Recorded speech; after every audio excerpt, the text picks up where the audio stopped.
والصلاة والسلام على سيد الأنبياء والمرسلين محمد وعلى آله وأصحابه أجمعين، أما بعد. أعوذ بالله من الشيطان الرجيم. بسم الله الرحمن الرحيم. ولله على الناس حج البيت من استطاع إليه سبيلا ومن كفر فإن الله غني عن العالمين. صدق الله مولانا العظيم. وقال رسول الله صلى الله عليه وسلم: الحج المبرور ليس له جزاء إلا الجنة، أو كما قال عليه الصلاة والتسليم. میرے بزرگ و عزیزوں، اسلام میں کچھ عبادتیں ایسی ہیں، ان عبادتوں کا بدلہ اللہ کی طرف سے یہ ملتا ہے کہ جیسے آج ہی کوئی بچہ پیدا ہوا، اس کی زندگی میں کسی قسم کا کوئی گناہ نہیں ہے، اللہ ایسے گناہوں سے پاک و صاف فرماتے ہیں۔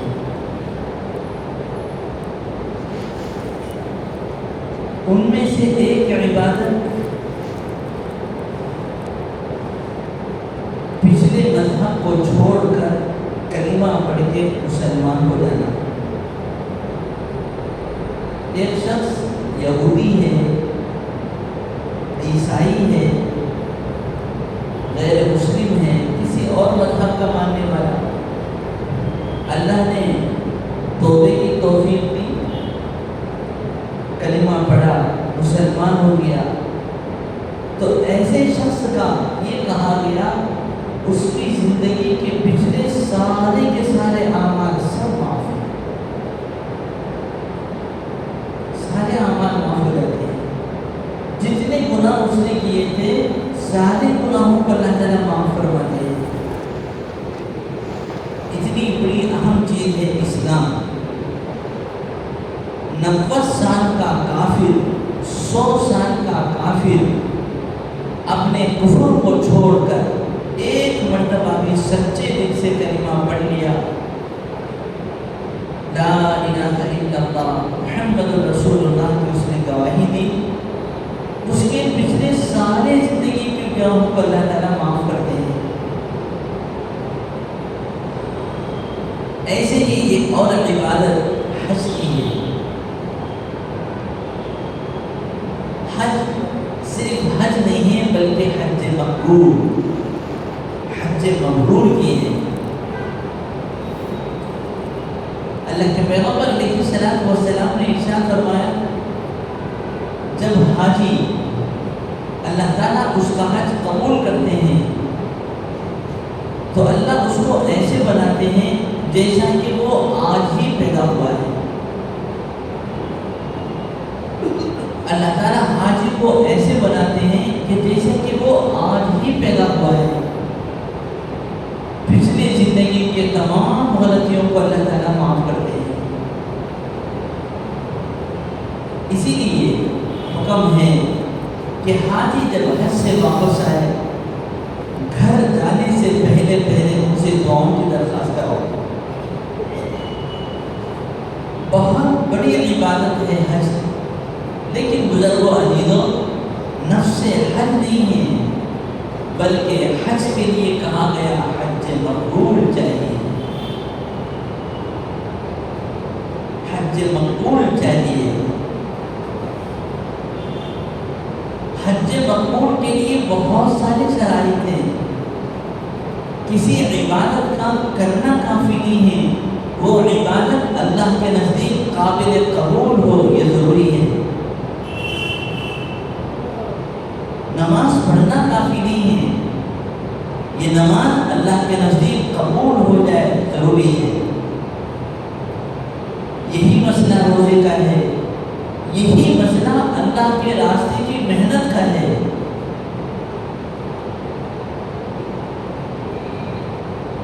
کہ اللہ کو پسند آئے یہ ضروری ہے۔ ایک تابعی ہے جن کا نام شفعی ہے، مصر کے غالباً رہنے والے تھے۔ ایک موقع پر وہ مصر سے سفر کر کے مدینہ المنورہ آئے، مسجد نبوی علیہ صاحبہ الصلاۃ والسلام مسجد نبوی آئے۔ انہوں نے دیکھا کہ مسجد نبوی میں ایک بڑے عالم صاحب ہیں، وہ لوگوں کو کچھ نصیحت کر رہے ہیں، بہت سارا مجمع بیٹھا ہوا ہے۔ مجمع کے آخر میں یہ بھی جا کر بیٹھ گئے۔ مجمع والوں سے پوچھا یہ جو نصیحت کر رہے ہیں یہ صاحب کون ہیں؟ لوگوں نے بتایا یہ صحابی رسول حضرت ابو ہریرہ رضی اللہ تعالیٰ عنہ۔ نصیحت کی مجلس جب ختم ہو گئی، لوگ اٹھ کر چلے گئے۔ حضرت شفیع کہتے ہیں کہ میں اپنی جگہ سے اٹھا اور سیدھے صحابی رسول کی خدمت میں آیا۔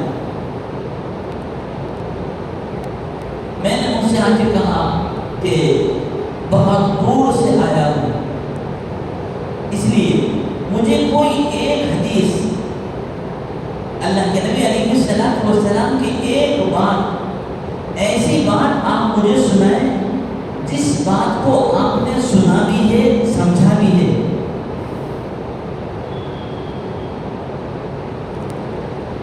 آگے کہا کہ کوئی ایک ایسی بات سنائیں جس بات کو آپ نے سنا بھی ہے سمجھا بھی ہے، مجھے آپ سنائیں۔ حضرت ابو ہریرہ رضی اللہ تعالیٰ ٹیک لگا کر بیٹھے ہوئے تھے، جھٹ سے سنبھل کر بیٹھ گئے۔ بیٹھ کے کہا ضرور سناؤں گا، ضرور سناؤں گا۔ حضرت ابو ہریرہ نے کہا کہ موقع پر ایسا ہوا اللہ کے نبی علیہ الصلوۃ والسلام میرا ہاتھ پکڑ کر چلنے لگے۔ اللہ کے نبی علیہ الصلوۃ والسلام کی عادت کچھ صحابہ کے ساتھ الگ تھی۔ حضرت ابو ہریرہ کے ساتھ عادت یہ تھی جب بھی ابو ہریرہ آتے ان کے انگلیوں میں ایسے انگلیاں ڈال کر پکڑ کر لے کر چلتے،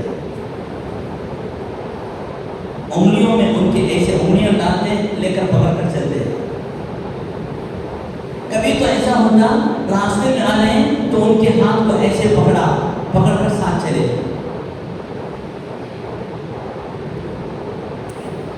ایک محبت کی نشانی تھی۔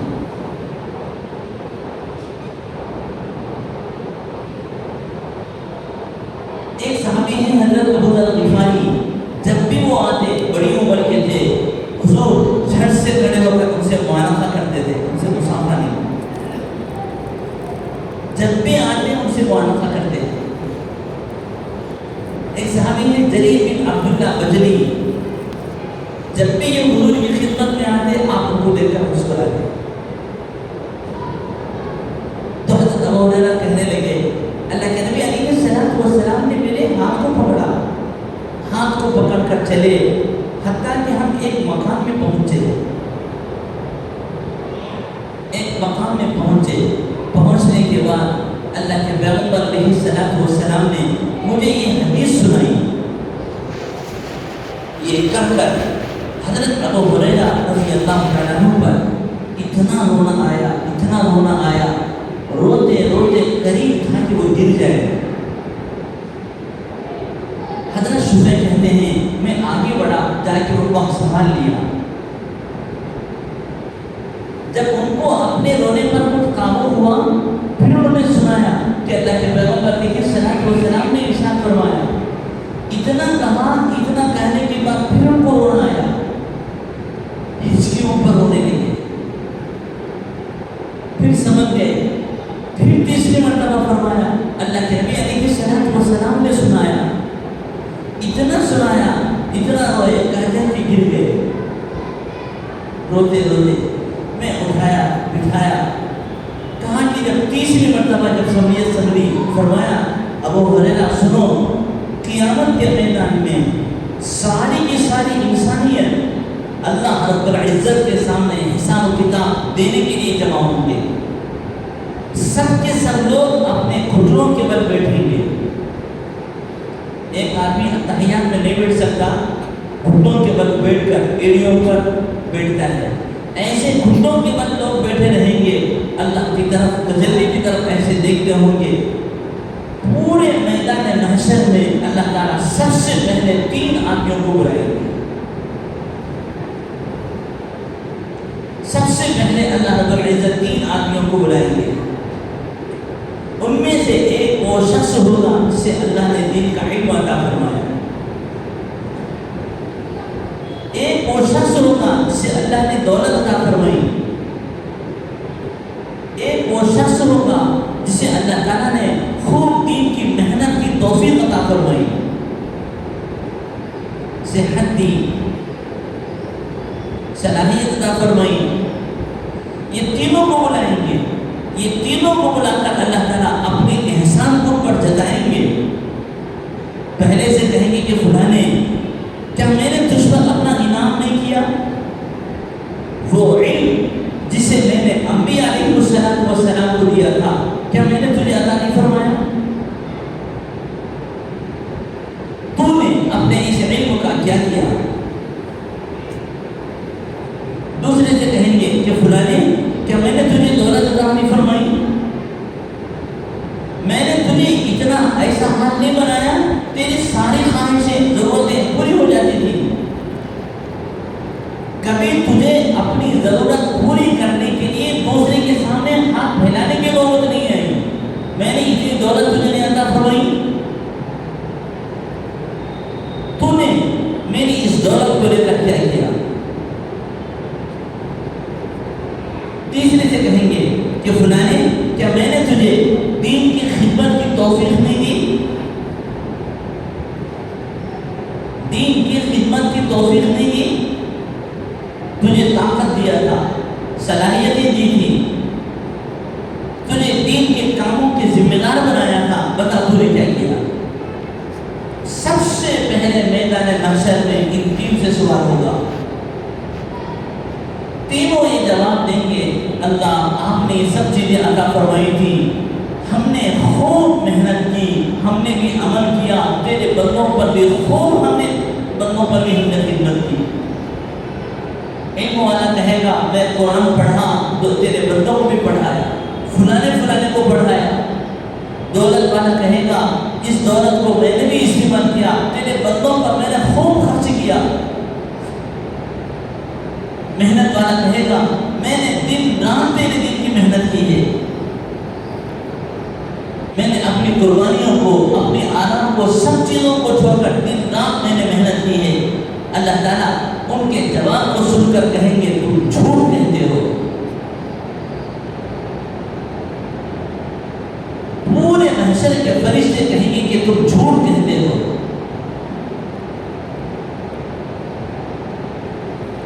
اللہ کی طرف سے ارشاد ہوگا تو نے محنت اس لیے کی ہے کہ لوگ تیرا تذکرہ کریں، لوگ یاد کریں کہ فلاں نے کتنے بڑے مشاطہ قرآن پڑھنے والے، کیسے بہترین قرآن پڑھنے والے. لوگ یاد کریں فلانا کتنا سخاوت کرنے والا، کیسی دولت کو لٹانے والا.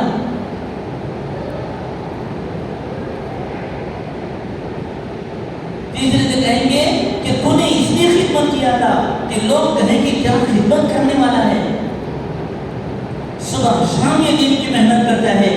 یہ سارا کا سارا کام تم نے کیا تو ہے لیکن میرے لیے نہیں تھا، لوگوں کے نزدیک اپنی شہرت بڑھانے کے لیے، اپنی عزت بڑھانے کے لیے تم نے کیا تھا. آج میرے پاس تمہارا کوئی بدلہ نہیں ہے، تمہارے زندگی بھر کے نیک عمل کا کوئی میرے پاس ثواب نہیں ہے.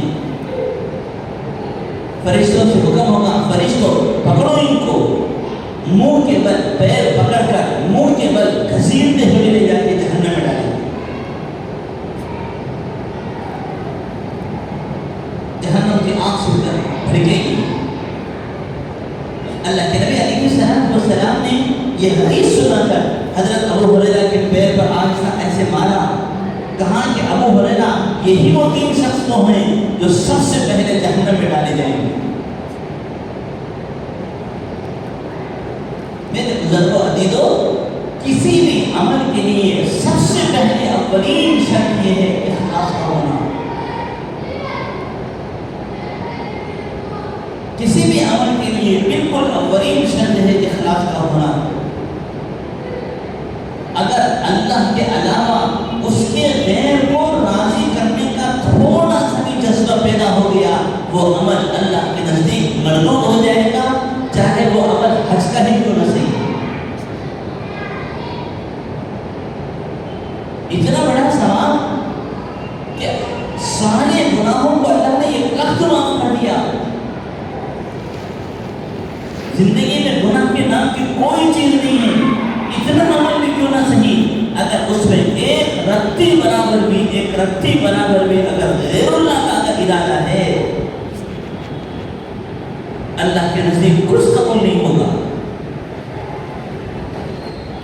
حضرت مولانا عیسیٰ رحمۃ اللہ علیہ فرمایا کرتے تھے، اس لیے عمل کرنے والے کو 3 وقت میں اپنی نیت کو ٹٹولنا ضروری ہے. 3 وقت میں اپنی نیت کو ٹٹولنا ضروری ہے.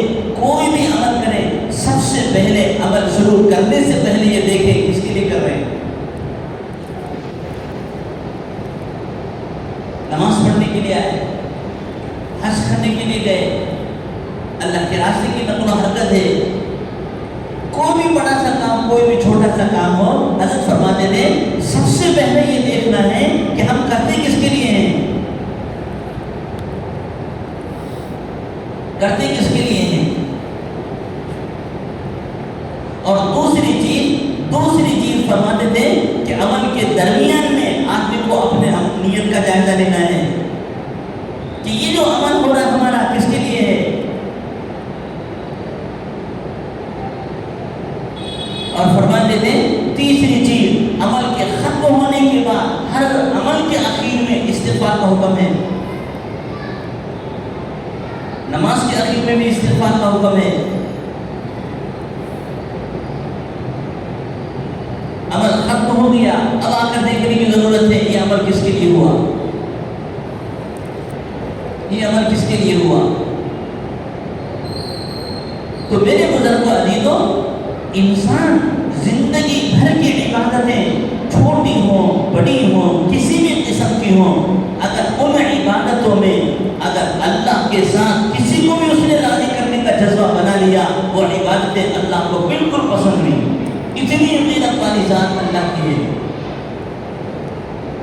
اتنی غیرت والی ذات اللہ کی ہے. وہ بڑے سے بڑے عمل کو نہیں دیکھتے. وہ یہ نہیں کہتے کہ ہر دن آپ 100 رکعت تہجد پڑھیں. ان کا یہ حکم نہیں ہے کہ بندے روزانہ روزہ رکھیں. حکم ہے کہ کھاؤ پیو سب کچھ کرو، لیکن ہر کام کے وقت میں یہ دیکھو جذبہ کس کے لیے ہو رہا ہے.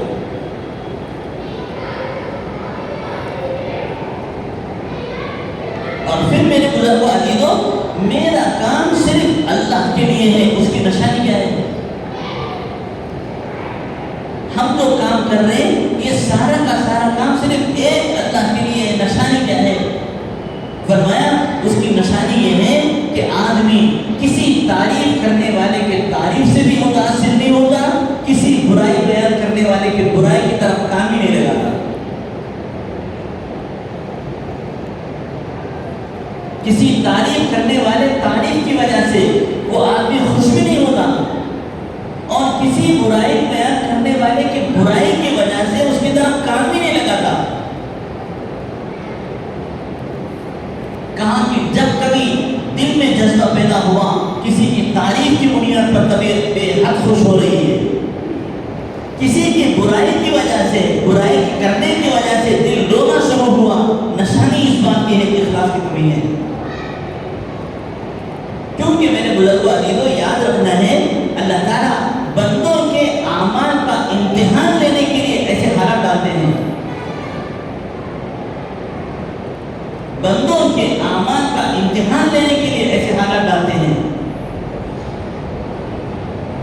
ایسے حالات ڈالتے ہیں کہ یہ عمل اخلاص کے ساتھ ہو رہا ہے کہ نہیں ہے، اخلاص کے ساتھ ہو رہا ہے کہ نہیں ہے. تو سب سے پہلی چیز مجھے جو عرض کرنی ہے کہ اپنے زندگی بھر کے اعمال کی حفاظت کرنے کا ایک طریقہ اخلاص کا ہے. اللہ کو راضی کرنے کا جذبہ ہے. یہ چھوٹا سا عمل بھی اگر ان کو راضی کرنے کے لیے ہو گیا بہت بڑی کامیابی. ورنہ زندگی بھر کے سارے اعمال بالکل آکارا چلے گئے.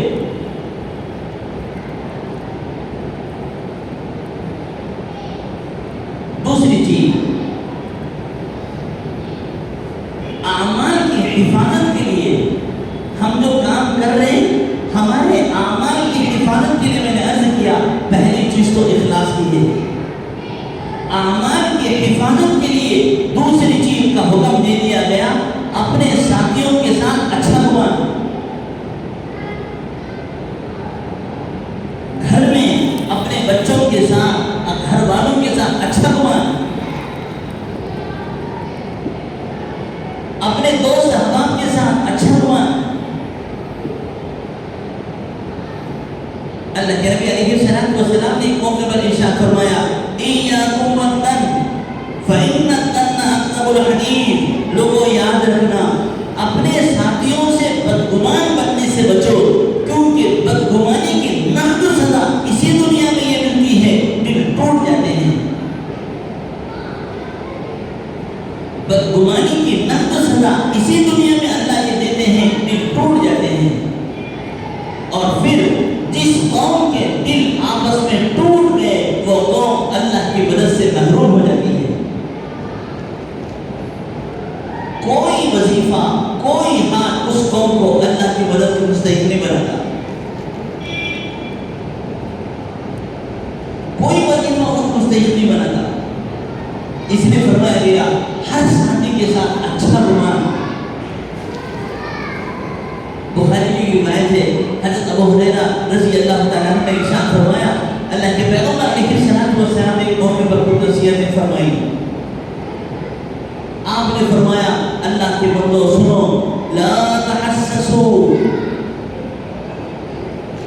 ولا تجسسوا ولا تدابروا ولا تحاسبوا ولا تناقضوا وكونوا عباد اللہ اخوانا. فرمائے کہ لوگوں ایک دوسرے کی چغلی نہ کرنا، دل ٹوٹ جاؤ گے. ایک دوسرے کی چغلی نہ کرنا، لا تحسسوا، چغلی نہ کرنا. ادھر کی بات ادھر سنایا، ادھر کی بات ادھر سنایا. اگرچہ کہ وہ سچی بات ہی ہونا چاہیے، کسی کے مزاج کے خلاف ایک بار جو ہی آگے فوراً آدمی کے دل پھٹے گا.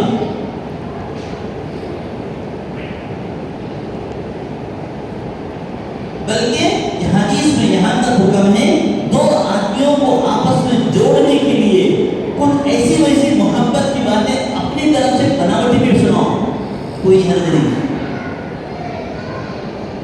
فرمایا کہ کبھی چوری نہ کرنا. اور دوسری بات فرمایا ولا تجسسوا، کسی کی برے کاموں کے پیچھے نہ پڑنا. دیکھیں وہ کیا برا کام کرتا ہے.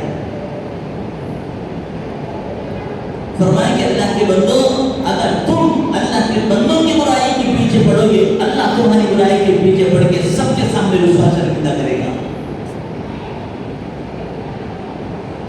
ولا تدابروا، آپس میں ایک دوسرے کو بات چیت کو مت چھوڑنا.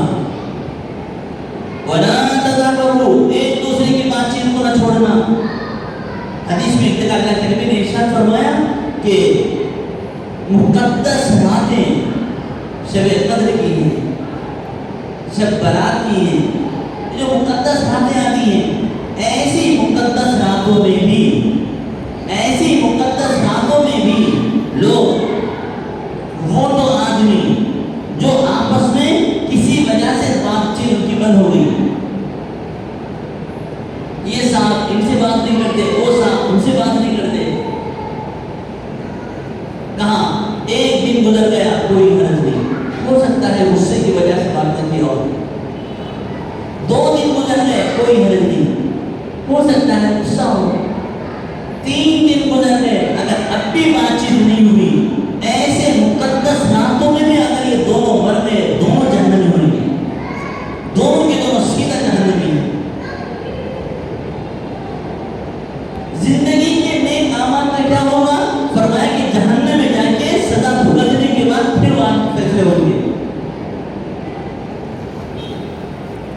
کہ ولا تدابروا آپس میں بات چیت کو نہ چھوڑنا. میرے بزرگوں عزیزوں، آج امت یہ سمجھتی ہے ہماری طاقت دولت میں ہے. آج امت یہ سمجھتی ہے ہماری طاقت سلطنت میں ہے، ملکوں میں ہے. مسلمان اتنے گئے گزرے نہیں ہیں کہ وہ سب کے سب بھکاری بن گئے ہوں. اللہ نے کچھ تو بھی دیا ہے. پوری کی پوری قوم بھکاری نہیں ہوتی. مسلمان ایسے نہیں ہیں ساری دنیا میں سب سے بھی حکومتیں چھین لیا ہو، کچھ تو بھی حکومتیں ہیں. یہ سب کچھ ہونے کے باوجود یاد رکھیں حالات اللہ کے قبضے میں ہیں. ان حالات کو اللہ دولتوں سے نہیں بدلتے. حالات کو اللہ نے اپنے قبضے میں رکھا ہے اور یہ سارے اسباب کو انسانوں کو دے دیا ہے یہ بتانے کے لیے. اس کی وجہ سے حالات نہیں بدلتے کہ سلطنتیں مل جائیں، بڑی بڑی طاقتیں جمع ہو جائیں. حدیث میں فرمایا قیامت کے قریب تو ایسا ہوگا کہ لوگ ایک سلطنتیں آپس میں مل کر تم سب کو ختم کرنے کے لیے آپس میں ایسے ملیں گے جیسا کہ دوست ایک دسترخوان پر جڑتے ہیں. حضرت صحابہ نے پوچھا یا رسول اللہ صلی اللہ علیہ وسلم کیا اس وقت ہم کمزور ہوں گے؟ فرمایا کہ نہیں، تو انتہائی طاقتور رہو گے. کمزور نہیں، طاقتور رہو گے. کم نہیں، زیادہ رہو گے. زیادہ رہو گے. لیکن تمہاری درمیان وہ بیماریاں پھیلی ہوں گی جن بیماریوں کی وجہ سے اللہ کی مدد سے تم محروم ہو جاؤ گے. فرمایا کہ تمہاری حیثیت ایسی ہوگی جیسا کہ بھوسی کی ہوتی ہے. تمہاری حیثیت ایسی ہوگی جیسے بھوسی کی ہوتی ہے. سمندر کے جھاگ کی ہوتی ہے. جھاگ کی مثال دی. جھاگ دیکھنے میں کتنا زیادہ ہے. ایک ہوا کا لہر آ گیا، سارا کا سارا جھاگ اٹھ کے پڑ گیا، کچھ نہیں کر سکتا. وہ بیماریاں جس کی وجہ سے اللہ کی رحمت سے محروم کون ہوتے ہیں، یہی بیماریاں ہیں جو اس حدیث میں فرمائی گئی. چغلی کی بیماری ہوگی، ایک دوسرے کے برائیوں کو دیکھنے کی بیماری ہوگی، اچھائیوں کو دیکھنے کی عادت نہیں ہوگی. اور چھوٹی چھوٹی بات پر گھروں میں بھائی نے بات کو چھوڑ دیا. معمولی سی چیز کی بنیاد پر معاشرے میں آپس میں بالکل بات چیت پر کوئی بڑا مسئلہ نہیں ہے. چلو بڑا مسئلہ ہو بھی جائے، انسان اپنی زندگی میں آزاد نہیں ہے. آزاد نہیں. میرے بزرگوں عزیزوں، ہم دنیا میں دیکھتے ہیں جہاں کہیں بھی آزادی آتی ہے فتنہ پھیلتا ہے. ٹو ویلر چلانے والا وہ کہے کہ میری مرضی، جیسے چاہے آزادی سے جاؤ. اس نے ٹریفک کا خیال نہیں کیا، اس نے آنے جانے کے راستے کی پابندیوں کا خیال نہیں کیا تاکہ کسی کو مار دے گا. کار چلانے والے نے سوچا میری مرضی، جیسے چاہے جاؤ. بس چلانے والے نے سوچا میری مرضی، جیسے چاہے جاؤ. ٹرین چلانے والے نے، حتیٰ کہ ہوائی جہاز چلانے والے نے سوچا میری مرضی، جیسے چاہے جاؤ. منزل پر نہیں پہنچے گا، آپس میں ایک دوسرے کو لڑ کر سب تباہ برباد ہو جائے گی. ہر ایک کے لیے قانون ہے، اس قانون کے تحت میں چلو تبھی عافیت ہوگی. جیسے دنیا کی چیزوں کے قانون ہیں، ایسے ہی میرے بزرگوں عزیزوں انسانوں کی خوشحالی کے لیے بھی اللہ نے کچھ قانونوں کو رکھا ہے. اس میں انسان کی طبیعت گوارا کرے یا نہ کرے بہر صورت ماننا پڑے گا. تو آپ نے ارشاد فرمایا وَلَا تَنَابَرُوا، یاد رکھو آپس میں بات چیت کو نہ چھوڑنا. وَلَا تَنَابَرُوا، بات چیت کو نہ چھوڑنا. فرمایا وَلَا تَحَاسَدُوا، ایک دوسرے پر حسد نہ کرنا. ایک آدمی اچھی ترقی کر رہا ہے، دوسرے آدمی کی کوشش یہ ہے اس کو نقصان ہو. ایک آدمی کی اچھی صحت ہے، اچھا کاروبار ہے، اس کے گھرانہ اچھا ہے، دوسرے کی طلب یہ ہے اس کو اچھا نہ ملے. وَلَا تَحَاسَدُوا وَلَا تَبَاغَضُوا، بات پر غصہ نہ ہونا. وَلَا تَبَاغَضُوا، بات پر غصہ نہ ہونا.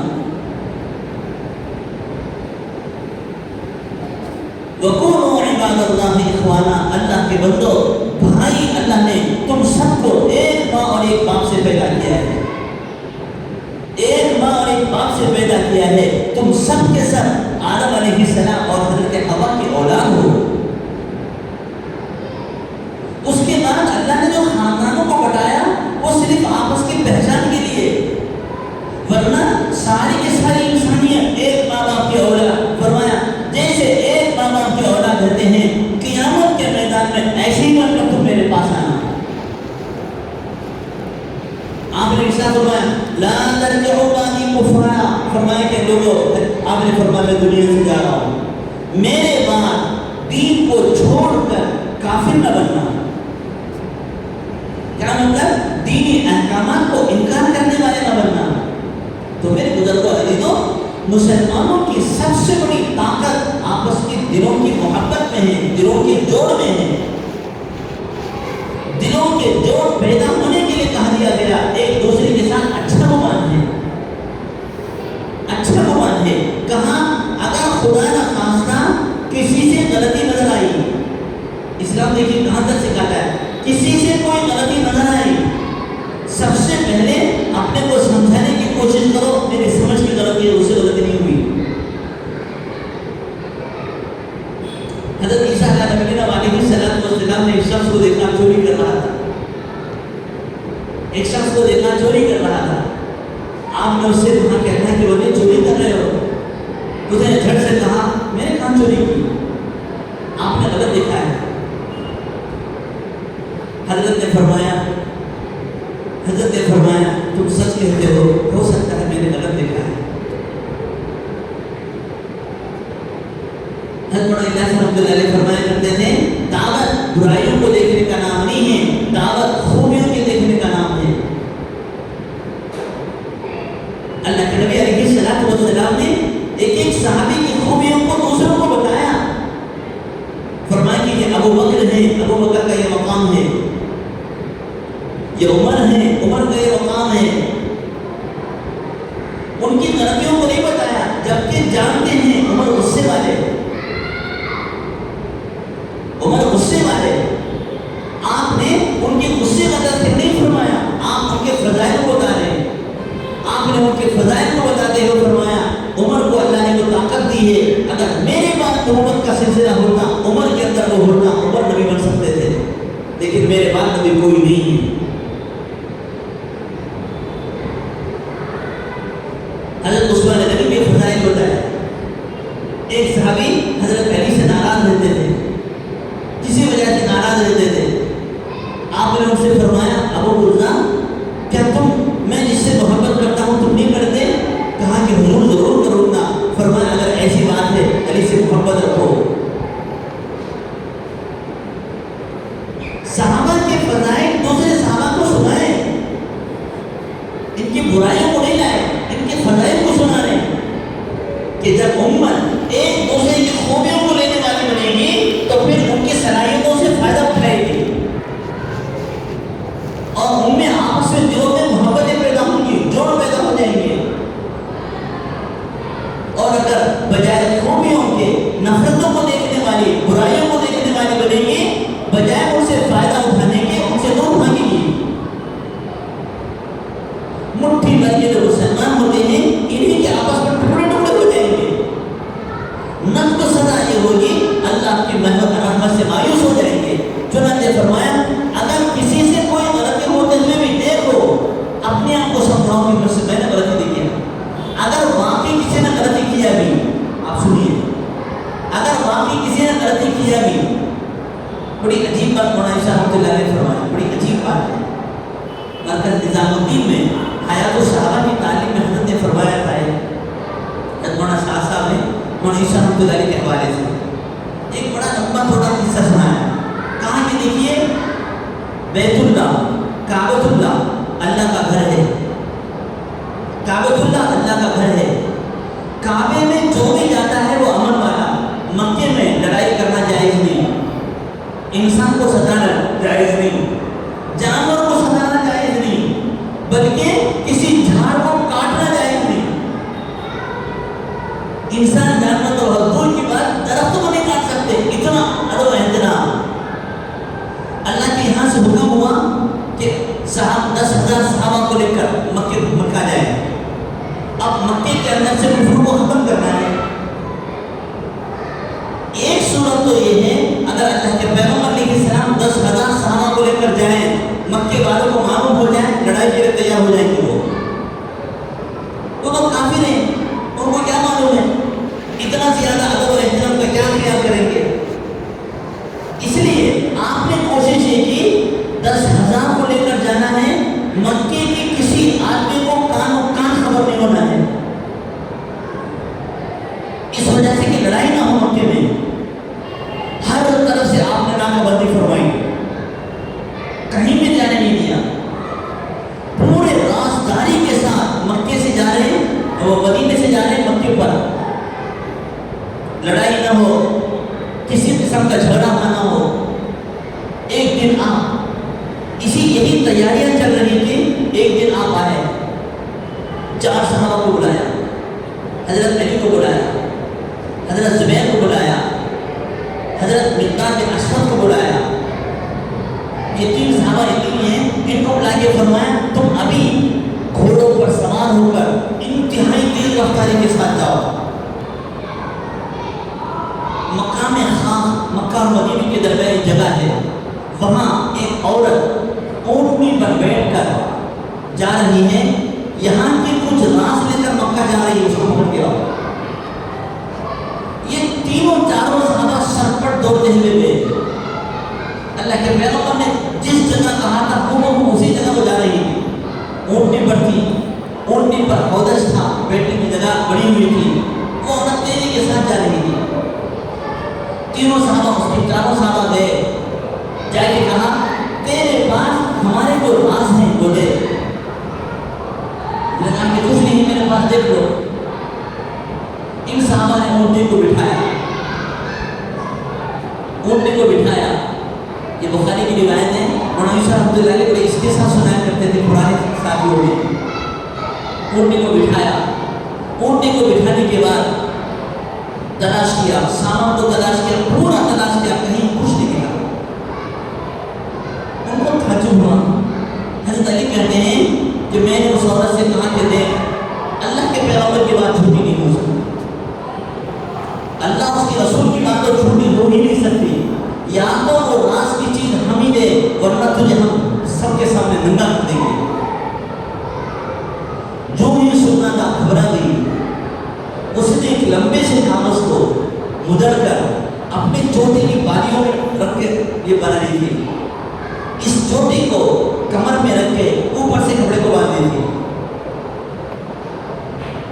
کمر کے کپڑے کو اوپر سے ایک الگ کپڑا رومال کی طرح اس نے چوٹی کو نکالی, چوٹی کو کھولی, اس کے اندر سے وہ کاغذ نکال کر کھولی. وہ کاغذ لے کے یہاں آئے, اللہ کے پیغمبر کو دیے. اس میں دیکھے تو ایک صحابی, انہوں نے یہ راز مکے والوں کو سنایا. ان صحابی نے خط لکھا تھا کہ مکے والوں سمجھ جاؤ, اللہ کے پیغمبر اتنا بڑا لشکر لے کر آ رہے ہیں, تمہاری خیریت نہیں ہے, اپنے بچاؤ کا سامان کر لو ورنہ مارے جاؤ گے. آپ نے ان کو بلایا, صحابی کو آپ نے بلا کے کہا ہاتھی یہ تم نے کیا کیا؟ جس چیز کو ہم نے راز کے طور پر رکھنا چاہا, راز کو تم نے ظاہر کر دیا.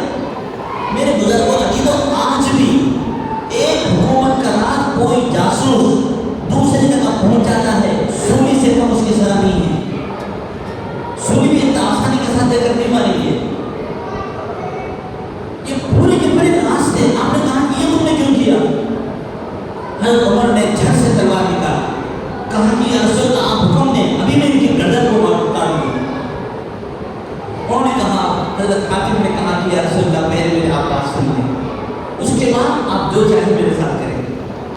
فرمایا کہ یا رسول اللہ صلی اللہ علیہ وسلم, بات اصل یہ ہے میں اللہ اس کے رسول پر ایمان لایا, میرا ایمان اللہ پر بھی ہے, اس کے رسول پر بھی ہے, اور مجھے 100% یقین ہے اللہ تعالیٰ آپ کو کامیاب کرے گا. 100% مجھے یقین ہے. میں سناؤں تب بھی اللہ کامیاب کرے گا, نہ سناؤں تب بھی آپ ہی کامیاب ہوں گے. میرے سنانے نہ سنانے سے آپ کو کچھ فرق نہیں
خادم کو چھوڑ دو، انہوں نے سچ کہا ہے۔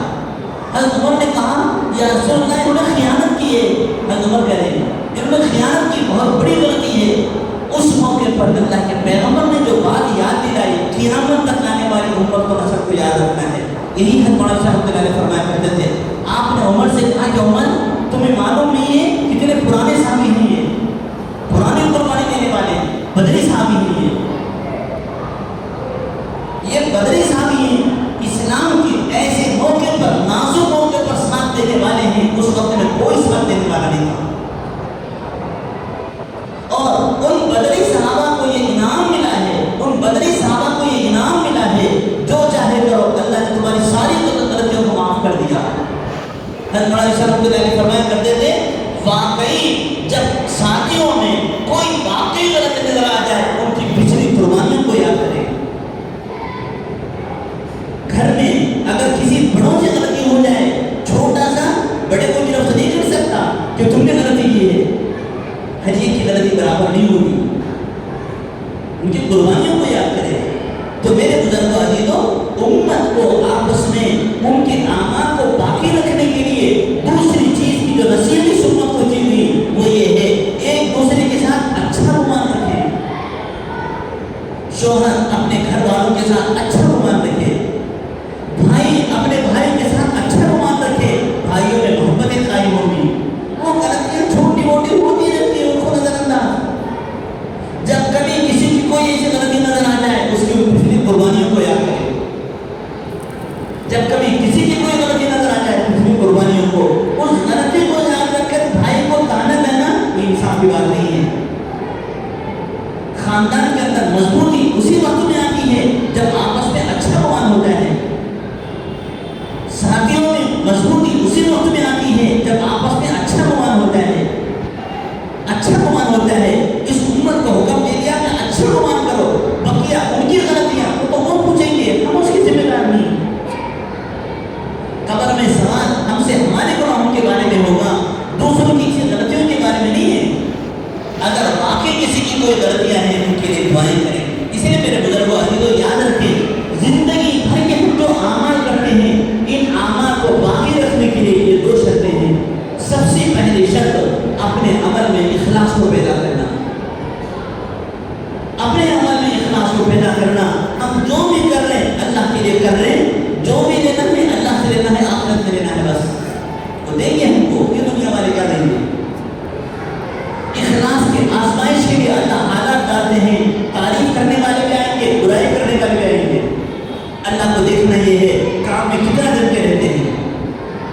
اور دوسری چیز اپنے اعمال کو، زندگی کے اعمال کو حفاظت کرنے کے لیے آپس میں ایک دوسرے کے ساتھ اچھا گمان، ایک دوسرے کے ساتھ ادب و احترام، چھوٹوں کا شفقت، بڑوں کا ادب و احترام، کہ ہر شخص برابر نہیں ہوتا، کم سے کم عمر کا خیال رکھیں، وہ چھوٹے بچے ہیں بچوں کا خیال رکھیں۔